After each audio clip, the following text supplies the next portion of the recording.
Je m'appelle Christophe Grison, j'ai 47 ans, je suis agriculteur à Mareuil-sur-Ourcq depuis 25 ans.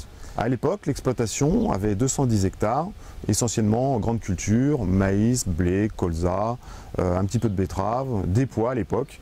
En 2004, nous avons pu nous agrandir, nous avons repris une exploitation en location de 150 hectares, ce qui fait qu'aujourd'hui nous cultivons sur 360 hectares. En 2013, nous avons une réflexion avec un associé, un jeune associé qui est venu nous rejoindre sur du maraîchage. Et nous avons décidé de nous lancer dans du circuit court, de la vente à la ferme, créer 2500 m² de serres et 2 hectares de plein champ.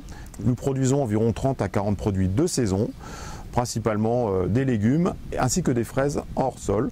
Nous avons ouvert une boutique à la ferme où nous ouvrons 3 demi-journées par semaine, ainsi qu'un distributeur automatique de légumes qui lui est ouvert 24 h sur 24 afin de répondre aux gens qui travaillent tard le soir ou qui commencent très tôt le matin.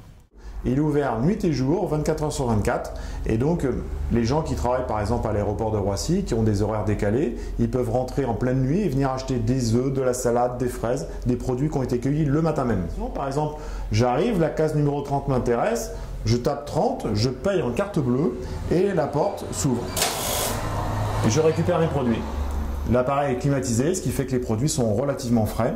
Et bien sûr, si la case n'est pas vendue, dès ce soir, la salade va être changée pour avoir une salade de première fraîcheur. Alors nous voici dans la serre. La serre fait 2000 m². Il y en a une autre petite derrière qui fait 500 m². Alors ici, nous produisons environ une trentaine d'espèces différentes. Ça va des melons, des courgettes, des tomates, plusieurs variétés de tomates, que ce soit des tomates grappes, des tomates cerises, des haricots verts, des concombres.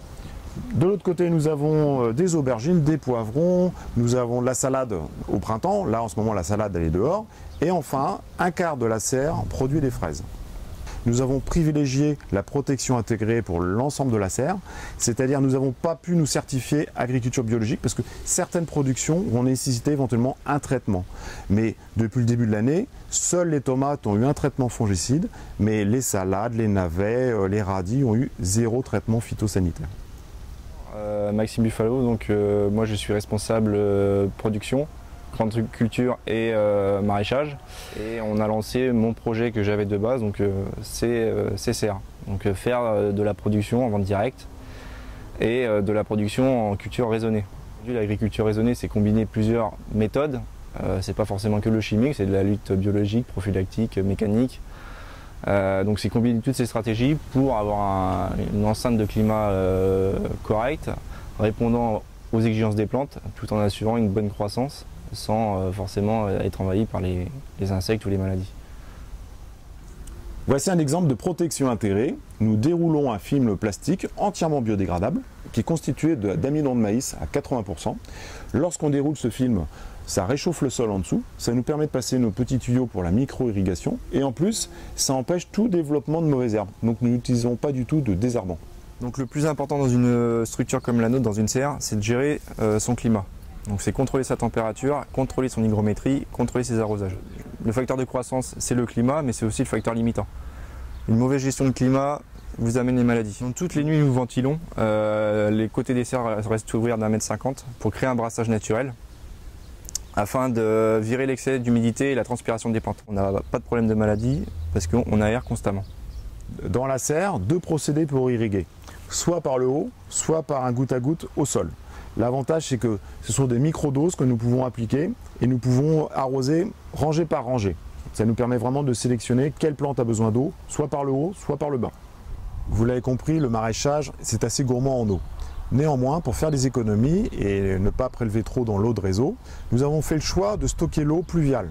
Alors effectivement, l'hiver, nous souhaitons stocker l'eau. Une citerne derrière moi de 100 000 litres, une autre de 30 000 litres, nous stockons 130 000 litres d'eau. Grâce à l'eau pluviale qu'on recueille dans les serres. Néanmoins, ça ne suffit pas, donc le prochain investissement, je pense, ça va être la réflexion de faire un petit forage, un micro-forage, pour pouvoir stocker de l'eau dans une lagune, afin de pouvoir irriguer tout l'été. Je vais me pencher sur la question dès la rentrée, parce qu'il y a quand même pas mal de démarches administratives, notamment puisque nous sommes dans le périmètre de captage de l'eau de ma commune. Je souhaite effectivement ne pas appauvrir l'eau de mes concitoyens, mais je pense qu'il va falloir réfléchir à une solution d'être moins dépendant de l'eau.